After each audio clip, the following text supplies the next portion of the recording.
Hi, my name's Hiralben, and I'm going to be discussing the topic of obesity.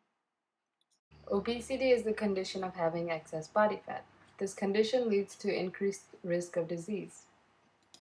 Some of these diseases are type 2 diabetes, heart disease, high blood pressure, non-alcoholic fatty liver, osteoarthritis, various types of cancer, and stroke. It's a social problem because of its high prevalence around the globe and in America. In the social problems textbook, Eitzen says individual circumstances are inextricably linked to the structure of society. Because of this, even though obesity is considered to be the consequence of individual decision making, it's highly influenced by the modern way of life in society. To show how society fuels obesity, I decided to film in a supermarket. Supermarkets have aisles devoted to high-caloric foods and drinks at value prices. The overconsumption of these foods leads to unhealthy weight gain. Obesity first became a problem in the 1980s and 1990s. This was when the sedentary lifestyle was adopted by a majority of the population in America. Also, the fast food restaurants that first appeared in the 1950s began booming by this time. Now obesity affects every industry and millions of individual lives. This map from the CDC shows the prevalence of obesity around the globe. The countries in red have the highest rates. In 2014, 1.9 billion adults were overweight. Of that number, 600 million of these were obese. Taking a look at conditions in America, statistics are staggering.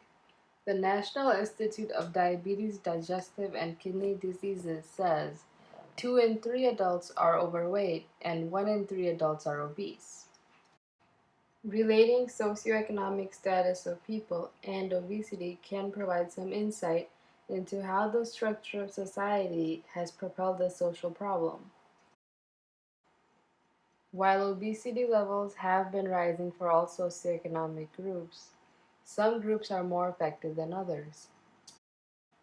The National Institute for Diabetes, Digestive, and Kidney Health says that 49.5% of African Americans are obese.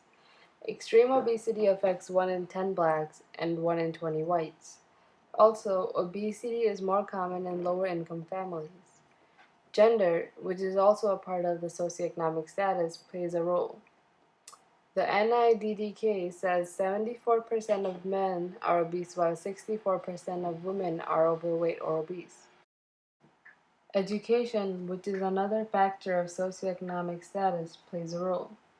35.3% of adults with no high school diploma are obese, while 22.1% of adults who graduated college or technical college are obese. The difference is incredible. There are many organizations that are trying to solve the issue. One of them is Let's Move by Michelle Obama. The goal of this organization has been to teach kids better diet choices and encourage physical activity. Another organization is Steps for Kids. It is a family-focused health improvement program for children with a BMI over the 85th percentile for their age. This program addresses healthier diet choices, physical activity, and provides counseling to support behavior change of the children.